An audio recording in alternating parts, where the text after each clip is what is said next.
नमस्कार मित्रांनो, स्वागत आहे तुमचं आपल्या पॅशनेट जर्नी या यूट्यूब चॅनलवर।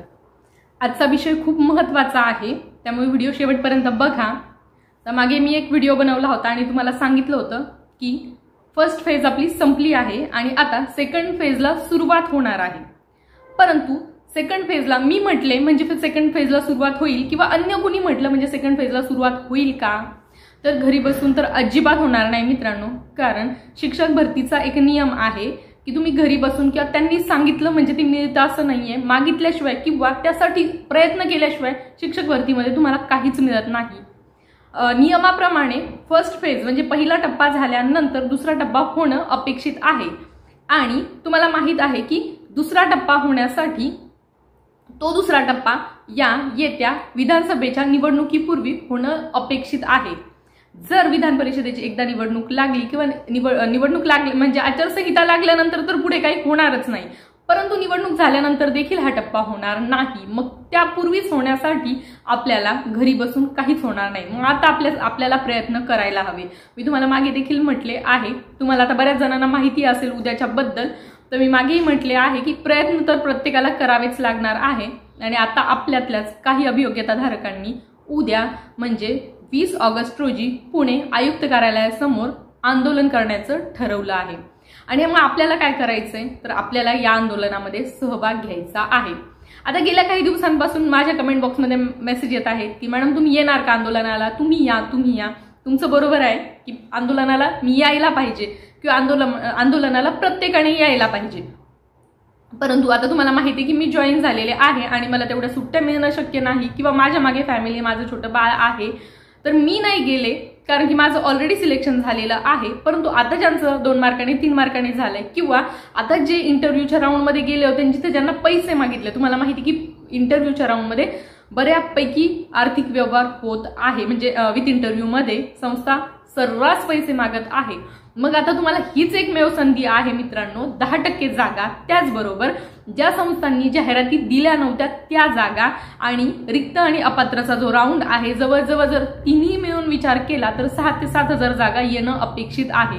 हा आकडा मी अपेक्षित सांगत आहे कारण जर फक्तच 10% आणि आपण ज्या काही संस्था राहिल्या होत्या त्यांच्या जागांचा आकडा म्हटलं तर ते 4-5 हजार येऊ शकतात। त्याचबरोबर रिक्त अपात्र हा तर तुमच्या हक्काचा राऊंड आहे कारण शासनाने वेटिंग लिस्ट लावलेली नाही। जर शासनाने वेटिंग लिस्ट लावली असती तर कदाचित जे डॉक्युमेंट व्हेरिफिकेशन मध्ये बाद झाले, जे गैरहजर राहिले, तर त्यांच्या ऐवजी जे वेटिंग मध्ये आहेत त्यांना घेऊन पहिल्याच राऊंड मध्ये त्यांचं सिलेक्शन झालं असतं आणि नंतर कन्व्हर्जन राऊंड झाला असता। परंतु शासनाने असं न करता त्या जागा जे रिक्त अपात्र राहिले, जे डॉक्युमेंट व्हेरिफिकेशन मध्ये बाद झाले, त्याचबरोबर जे आलेच नाही, समजा गैरहजरच राहिले, तर त्या सगळ्या जागा तशाच पडून आहेत। मग आता काय करावं लागेल, तर बघा मित्रांनो, मग आता काय करायचंय की आता तुम्हाला आंदोलनाशिवाय तर पर्याय नाही, एकत्र येण्याची खूप गरज आहे। कारण मित्रांनो, जर आपण ही 2023 ची जी भरती प्रक्रिया आहे, परीक्षा झाल्यापासून ते निकाल लावा, त्याचबरोबर पवित्र पोर्टल सुरू करा, त्याचबरोबर जाहिराती टाका, त्यानंतर जाहिराती आल्यानंतर फायनल यादी लावा, प्रत्येक गोष्टीसाठी आंदोलन करावं लागलं आहे, प्रत्येक गोष्टीची मागणी करावी लागली आहे। जाहिराती आल्यानंतर देखील काही ठिकाणी जाहिरातीमध्ये जागा नव्हत्या, त्या जागांची देखील मागणी करावी लागली आणि मागणी केल्यानंतर मागण्या पूर्ण देखील झालेल्या आहे, हे तुम्ही बघितलेलं आहे। जरी तुमचा नंबर आता पहिल्या राऊंडमध्ये कन्व्हर्जन राऊंडमध्ये लागला नसेल, विथ इंटरव्ह्यूमध्ये लागला नसेल, याचा अर्थ तुमचा नंबर लागणारच नाही असं तर अजिबात होणार नाही।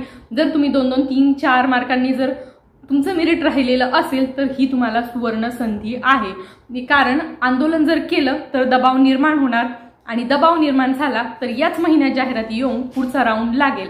जर आंदोलनाने काय होणार, तुम्हाला असं वाटत असेल की आंदोलन केलं की लगेच जाहिराती येतील का मॅडम, तर नक्कीच येतील। का माहितीये का, की थोडा दबाव निर्माण होणं गरजेचं आहे। लगेच येणार नाही, परंतु त्यासाठी कुठेतरी प्रयत्न सुरू होतील असं मला वाटतं। आणि हा एकमेव पर्याय आहे। मी मागेही बोलताना म्हटलं होतं की जागा येण्यासाठी आपल्याला काहीतरी करावं लागेल आणि जर आपल्यातलेच अभियोग्यताधारक पुढाकार घेऊन आपल्यासाठी काहीतरी करत असेल तर आपण तिथं उपस्थित राहणं खूप म्हणजे खूप गरजेचं आहे, कारण जेवढे जास्त अभियोग्यताधारक तिथे जाणार, आता आपल्या चॅनलवर जवळजवळ 11,000 लोक आहेत, यापैकी जर मी तर म्हणते की मी बोलल्यानंतर जर 1000 लोक जरी गेले, तर असं प्रत्येक युट्यूबरने बोलल्यानंतर 1000 लोक गेल्यानंतर तिथे भरपूर मॉब जमा होऊ शकतो, परंतु काय होतं की खूप कमी विद्यार्थी जातात, त्यामुळे काय होतं की दबाव तंत्र निर्माण होत नाही. अगदी 1000 लोक जरी एका आंदोलनाला जर तिथं गेले ना, तर खूप मोठा सहभाग निर्माण होईल आणि कुठेतरी मग शासनाला जाग येईल.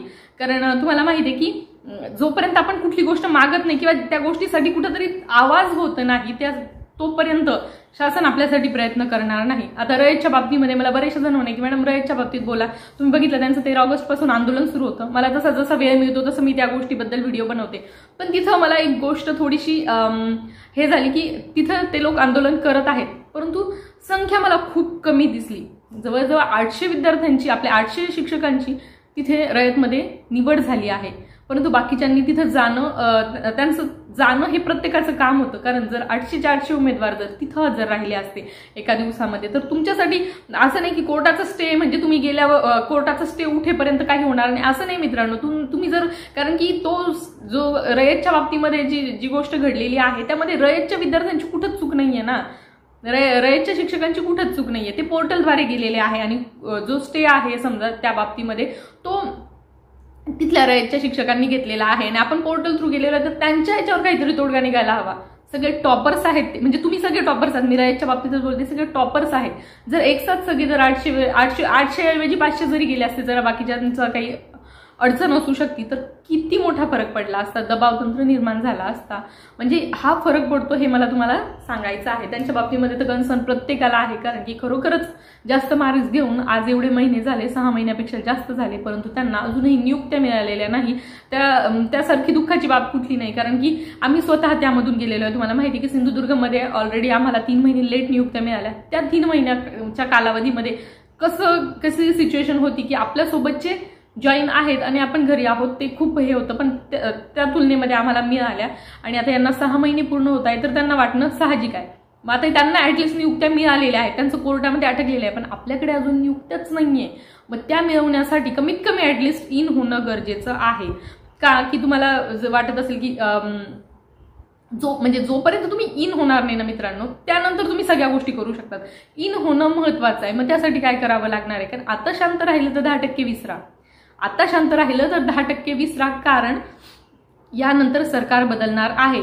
तुमच्या म्हणजे मी सुदैवाने म्हणते किंवा कुठल्या गोष्टीमुळे म्हणते की शासनाने थोड्याशा निवडणुका आपल्या पुढे गेलेल्या आहेत, म्हणजे आता 20 सप्टेंबरला आचारसंहिता लागणार नाही. म्हणजे आज उद्या 20 सप्टेंबर आहे, तर उद्यापासून समजा तुम्हाला जवळजवळ 1.5 महिना मिळतो. जर 20 सप्टेंबरला आचारसंहिता लागली असती तर 1च महिना मिळत होता, आणि 1 महिन्यामध्ये जाहिराती येणं, आपल्या अभियोग्यताधारकांना एडिटिंगचा ऑप्शन देणं किंवा पुढच्या गोष्टीसाठी तेवढा वेळ पुरला नसता. आणि आता चांगली गोष्ट आहे की पुढच्या गोष्टीसाठी तुम्हाला वेळ मिळतोय. आणि आता योग्य तारीख आहे 20 ऑगस्ट, तर सर्वांनी म्हणजे जास्तीत जास्त संख्येने आपल्या अभियोग्यताधारकांनी आंदोलनाला उपस्थित राहायचं आहे. आपल्या कुटुंबातील जर काही सदस्य तुम्हाला तिथं घेऊन जाता आले तर तेही करा. मला माहीत आहे की वाटतं तितक्या गोष्टी सोप्या नाहीये, कारण बरेचसे आपले जे शिक्षक आहेत, अभियोग्यताधारक आहेत, त्यांचे फायनान्शियल प्रॉब्लेम आहेत, त्यांना जाण्या येण्याचा खर्च देखील परवडत नाही. आम्ही त्या गोष्टीमधून गेलेलो आहोत, आम्हाला माहीत आहे. तर त्यामुळे ज्यांना शक्य होईल त्यांनी जा, ज्यांना शक्य होत नसेल त्यांनी आर्थिक मदत करा, जसं मी आपल्या चॅनलच्या माध्यमातून आवाहन करते. कारण तिथे त्यांनी बऱ्यापैकी सोयी ठेवलेल्या आहेत लेडीजसाठी वगैरे, आणि ज्यांना शक्य होतं त्यांनी 100% जा, तुमच्याच भल्यासाठी आहे. कारण यातून मला तर एवढं माहिती आहे की यातून नक्कीच तुमचा फायदा होणारच आहे. म्हणजे जी गोष्ट कदाचित झालीच नसती किंवा लेट झाली असती, ती लवकरात लवकर होण्यासाठी या आंदोलनामार्फत मदत होणार आहे. कारण दबाव निर्माण होतो, आणि दबाव म्हणजे कसं म्हणतात की नाक दाबलं की तोंड उघडतं, असं कुठेतरी आपल्याला सरकारच्या बाबतीमध्ये करावं लागणार आहे. कुठेतरी आपण त्यांचं थोडंसं त्यांना याच्यामध्ये आणलं तर कुठेतरी ते आपल्यासाठी जाहिराती किंवा पुढचा टप्पा जो आहे तो पूर्ण करतील. आता बऱ्याच जण मला म्हणताय की मॅडम नेक्स्ट टप्पाच होणार नाहीये, किंवा आता जो नेक्स्ट टप्पा आहे तो 3rd टेटमध्ये होणार आहे वगैरे, असे बरेचसे कमेंट असतात. तर तसं अजिबात नाहीये. तर 3rd टेट किंवा ते याची म्हणजे जिल्हा वाईज भरती, त्या संदर्भात मी नेक्स्ट व्हिडिओ तुम्हाला सांगेल की काय कसं आहे ते. हे होणार नाही. हे आपलं जे आहे ना मित्रांनो, ही जी टेट आहे आपली सेकंड टेटवर हा जो आपला सेकंड टप्पा नियोजित आहे तो होणार आहे। त्यासाठी आपले अभियोग्यताधारक आहे खूप प्रयत्न करत आहे, खूप जण आहेत, तुम्हाला ते कमिटीमध्ये माहीत असेल, आणि ते प्रयत्न करत आहे। त्यांच्या प्रयत्नांना 100% यश मिळणार आहे। सेकंड टप्पा याच टेटमध्ये होणार आहे। तुम्हाला 4 ते 5 मार्क कमी असेल तर तुमचं सिलेक्शन 100% होणार आहे। तुम्हाला तिथे जायचंय, तुम्हाला आंदोलनाला जायचं आहे। आजचं पूर्ण हे माझं आंदोलनावरच होता। मला बरेचसे जण म्हणत होते की मॅडम तुमचं काय आंदोलनाबद्दल किंवा या आवाहन वगैरे करा, तर त्या संदर्भामध्ये मी आपल्या व्हिडिओच्या माध्यमातून तुम्हाला सांगण्याचा प्रयत्न केला आहे की तुम्हाला असं वाटत असेल की मी नाही गेलो तर काही होणार नाही, तर तुम्ही नाही गेले तर तुम्ही आयुष्यभर घरी राहणार, एवढं लक्षात ठेवा। 17च्या विद्यार्थ्यांना माहिती आहे की 5 वर्ष घरी राहण्याचा काय परिणाम असतो। जर त्यावेळी म्हणजे त्यावेळी देखील आंदोलनं झाली, असं नाही झाली नाही, त्यावेळी देखील झाले। लोकांनी म्हणजे आपल्या अभियोग्यताधारकांनी 11 दिवस तिथं उपोषण केलं, त्याच्यानंतर कुठे यादी लागली, परंतु खूप कमी जागांची यादी लागल्यामुळे खूप विद्यार्थ्यांवर अन्याय झाला, चुकीच्या नियमांमुळे अन्याय झाला।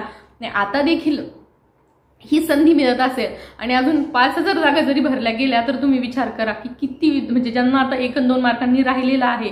मला बरेचसे जण म्हणतात की मॅडम आता 110 आहेत किंवा पर्टिक्युलर या कास्टचा 110 आहे, तो होईल का? होईल, का नाही होणार? होईल। आंदोलनाला जा, नक्कीच होईल। तर मी हेच आजच्या व्हिडिओच्या माध्यमातून तुम्हाला सांगण्याचा प्रयत्न केला आहे। आय होप तुम्हाला गोष्टी क्लिअर झाल्या असतील आणि ही गोष्ट तुम्ही लिहून घ्या किंवा हे करून घ्या। सेकंड फेज ही सेकंड टेटवरच होणार आहे।